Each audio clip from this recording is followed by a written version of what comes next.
By the winter of 1944, the war was slipping away from Germany. In the east, Soviet armies were pushing relentlessly toward Berlin. In the west, Allied forces had liberated France and stood at Germany's borders. Fuel shortages crippled the once feared German war machine. Factories lay in ruins under constant bombing, and millions of German civilians faced an uncertain future. Yet amid this growing disaster, Adolf Hitler still believed victory was possible. He refused to accept defeat. Instead, he planned one final gamble, a desperate operation that would either split the Allied armies apart and force a negotiated peace, or destroy Germany completely. This was the untold story of Germany's last great offensive, the operation known as the Battle of the Bulge, Germany's situation in late 1944. By September 1944, Germany was fighting on multiple fronts. The Red Army had crushed German forces during Operation Bagration and advanced hundreds of miles westward. Romania had switched sides. Bulgaria had abandoned the Axis. Finland sought peace. Germany was losing allies one after another.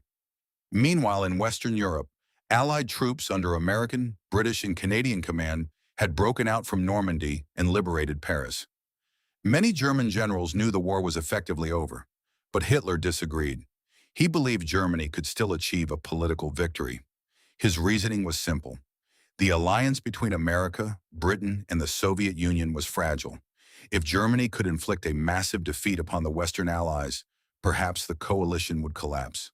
Perhaps Britain and America would negotiate. Then Germany could focus entirely on fighting the Soviets. It was an extraordinary gamble, and Hitler was willing to risk everything. The secret plan. The operation was given the codename Wacht am Rhein, meaning Watch on the Rhine. Its objective was astonishingly ambitious. German forces would launch a surprise attack through the dense Ardennes forest, the same route used during the 1940 invasion of France. The Germans would smash through American lines, cross the Meuse River, capture Antwerp, and divide British and American armies. The capture of Antwerp was critical. It served as the Allies' main supply port. Without it, Allied logistics would suffer tremendously. Hitler believed such a disaster would shock Allied governments into seeking peace. Many German officers doubted the plan. They lacked fuel. They lacked experienced soldiers. Air superiority belonged entirely to the Allies. But Hitler ignored their concerns. He demanded absolute commitment. Generals who objected were sidelined. The offensive would proceed, no matter the cost. Gathering the last reserves, Germany assembled nearly everything it still possessed. Around 200,000 soldiers participated in the offensive. Thousands of artillery pieces were prepared. Hundreds of tanks, including powerful Panthers and Tigers, were gathered for the assault. Elite formations, such as the 6th SS Panzer Army, commanded by Sepp Dietrich, would spearhead the attack. The 5th Panzer Army under Hasso von Manteuffel would advance through the center. Further south, the 7th Army would protect the flank. Fuel quickly became the greatest problem. Germany simply did not have enough gasoline. Incredibly, the entire offensive depended on capturing Allied fuel depots. German tanks were expected to refuel using enemy supplies. It was a risky strategy. Failure meant many armored vehicles would simply stop moving. Yet Hitler insisted success was possible. He believed surprise alone could compensate for Germany's weaknesses. Choosing the perfect moment, weather played a crucial role. The Allies dominated the skies. American and British aircraft attacked German positions continuously. But winter offered an opportunity. Heavy clouds and fog could ground Allied aircraft. German commanders waited patiently. Finally, in December 1944, conditions appeared favorable. Snow covered the forests. Visibility was poor. The offensive date was set, December 16, 1944. At 5:30 in the morning, thousands of German artillery guns opened fire. The last great German offensive had begun. Total surprise, American soldiers stationed in the Ardennes believed the sector was relatively quiet. Many units there were inexperienced. Others had suffered heavy losses elsewhere and were recovering.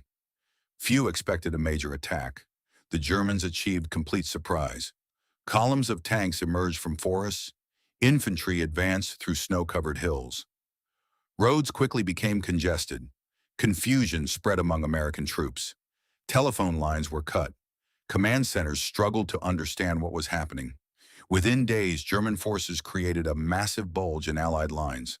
This protrusion on military maps eventually gave the battle its famous name, the Battle of the Bulge. For a brief moment, it appeared Hitler's gamble might actually succeed. The race toward Antwerp. German commanders understood speed was essential. Every hour mattered. Fuel supplies were limited. Delays could destroy the entire operation. Some German units advanced rapidly. Others encountered fierce resistance. Road networks in the Ardennes were narrow and overcrowded. Traffic jams stretched for miles. Destroyed vehicles blocked critical routes. American engineers demolished bridges.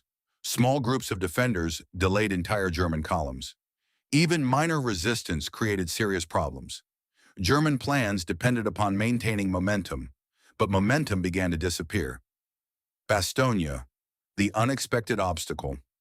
One location became particularly important, the Belgian town of Bastogne. Several major roads intersected there. Control of Bastogne meant control of movement throughout the region. American forces rushed to defend the town. Among them was the famous 101st Airborne Division. Soon, German troops surrounded Bastogne. Supplies became scarce. Medical equipment ran low. Soldiers endured freezing temperatures. German commanders demanded surrender. The American response became legendary. General Anthony McAuliffe reportedly replied with a single word, "Nuts!" The defenders refused to give up. Their resistance delayed German advances at a critical moment. Every day, Bastogne held out weakened Hitler's offensive. Hitler's special missions. The offensive included unusual operations. One involved German commandos dressed in American uniforms. Led by Otto Skorzeny, these troops infiltrated Allied positions. Their mission was to create confusion. They changed road signs, spread false information, disrupted communications. Rumors spread rapidly among American soldiers. Suspicion grew everywhere. Troops questioned each other about baseball teams, state capitals, and popular American culture. Anyone unable to answer correctly risked temporary detention. Although the operation caused anxiety, its military impact remained limited. Still, it demonstrated Germany's willingness to try unconventional tactics.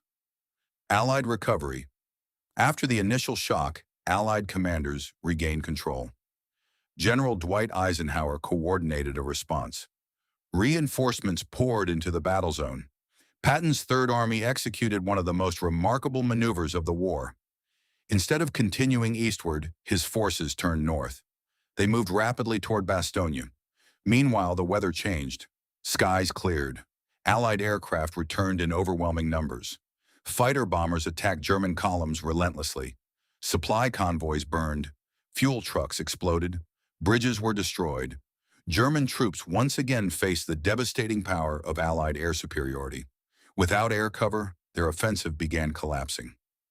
Germany runs out of time. By late December, Germany's problems became impossible to overcome. Fuel reserves dwindled. Many tanks sat abandoned. Ammunition shortages increased. Casualties mounted. Elite German formations suffered irreplaceable losses. The Allies possessed enormous industrial resources. Germany did not. American factories continued producing tanks, trucks, and aircraft in staggering numbers. German industry, however, struggled under constant bombing. Every loss hurt Germany far more than it hurt the Allies. Eventually, German commanders realized the offensive had failed. Hitler's dream of reaching Antwerp was dead. The last great gamble had ended in disaster. The hidden cost. The Battle of the Bulge was devastating for both sides.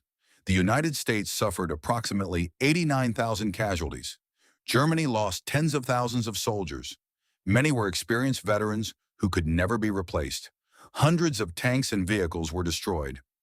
Most importantly, Germany exhausted its remaining offensive capabilities. After the Ardennes campaign, German forces would never again launch a major strategic attack in the West. From that point onward, Germany fought mainly defensive battles.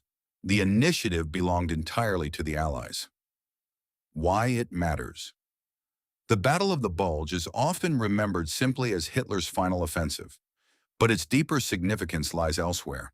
It revealed the mindset of Nazi leadership in the final months of the war. Rather than conserving resources to defend Germany, Hitler gambled everything on a single ambitious operation. He hoped for political miracles. He ignored logistical realities. He dismissed concerns from experienced generals. In doing so, he accelerated Germany's collapse. Ironically, Germany's last great offensive may have shortened the war. By sacrificing elite troops and precious equipment in the Ardennes, Hitler weakened Germany's ability to resist the Allied advance into the heart of the Reich. Within months, Allied troops crossed the Rhine, Soviet forces entered Berlin, and in May 1945, Germany surrendered. Ending Germany's last great offensive was more than just a battle. It was a final act of desperation, a bold but unrealistic attempt to reverse the course of history. For a few days in December 1944, the world watched as German forces surged forward,